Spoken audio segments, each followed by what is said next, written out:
Hello guys, কেমন আছেন সবাই? আজকে রান্না হচ্ছে পাস্তা, মুরগির মাংস, বিভিন্ন মশলা, সয়া সস, কাঁচামরিচ সব দেওয়া হয়েছে। এগুলো এখন কষানো হচ্ছে, রাইস কুকারে কষাচ্ছি আমরা।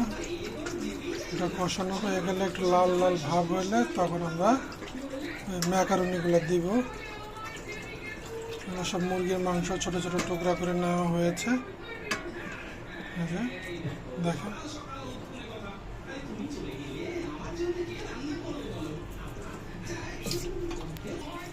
এখন আমরা এটাকে একটু ভাজা ভাজা করে নিচ্ছি।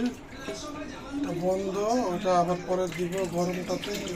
ভেজে ভেজে নিচ্ছে, তেলটা কম দিতে হবে।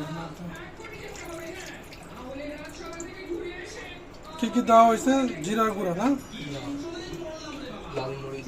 লাল মরিচের গুঁড়া, হলুদ, লাল মরিচ, গোলমরিচ সব 1 টেবিল চামচ করে না।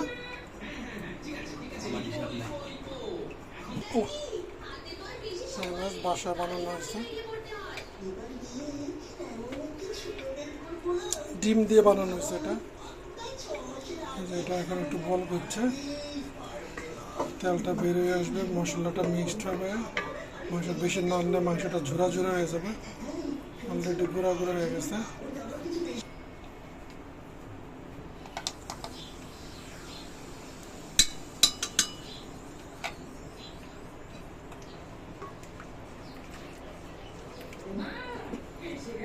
রসুন বাটা দেওয়া আছে না, গার্লিক পাউডার যে আগে ছিল। হ্যাঁ,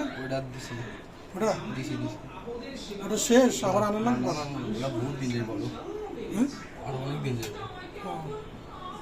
আরো কোনো পাউডার আছে না গার্লিক পাউডার ছাড়া, যেগুলো আমাদের লাগবে? চিলি পাউডার আছে, চিলি ফ্লেক্স আছে। চিলি পাউডারের দরকার নেই, চিলি ফ্লেক্স বাসায় বানিয়ে নিতে হবে।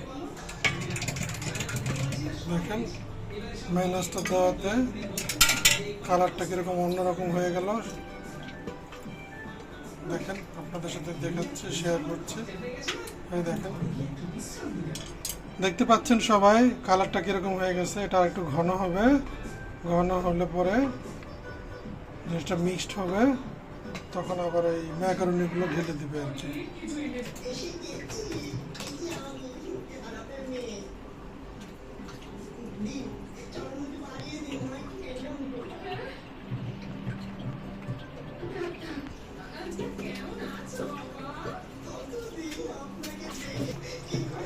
নাড়া দিয়ে দিই, মিক্সড করে দিই, নাড়া দিয়ে।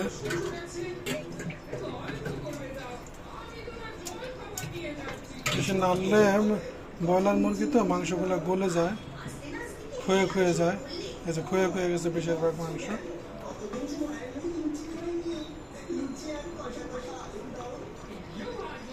এখন ম্যাকারনিগুলো দিয়ে দেওয়া হচ্ছে, সবগুলো ম্যাকারনি দিয়ে দেওয়া হয়েছে। এখন আমরা নেড়ে চেড়ে দিব, মিক্সড করে দিব। মিক্সড করে দিচ্ছি, এখন কালারটা চেঞ্জ হচ্ছে। উপর থেকে নিচে, নিচের থেকে উপরে এভাবে মিলাই দিব। কাঠের চামচ দিয়ে নেড়ে দিচ্ছে। স্টিলের চামচ দিয়ে দেওয়া যাবে, এটা নন স্টিক তো কেটে কেটে যাবে আর কি। নন স্টিকটা কেটে যাবে। দেখেন,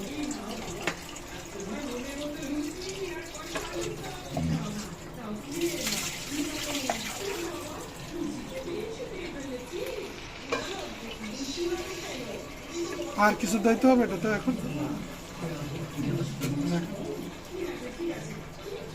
এবার টেস্টি খাবার আপনারা খেতে চাইলেও নিজে বাসায় করতে পারবেন, একটু ধৈর্য সাপেক্ষ, যেটা আমার দ্বারা সম্ভব না। আমার ভাইস্তা করতেছে তন্ময়।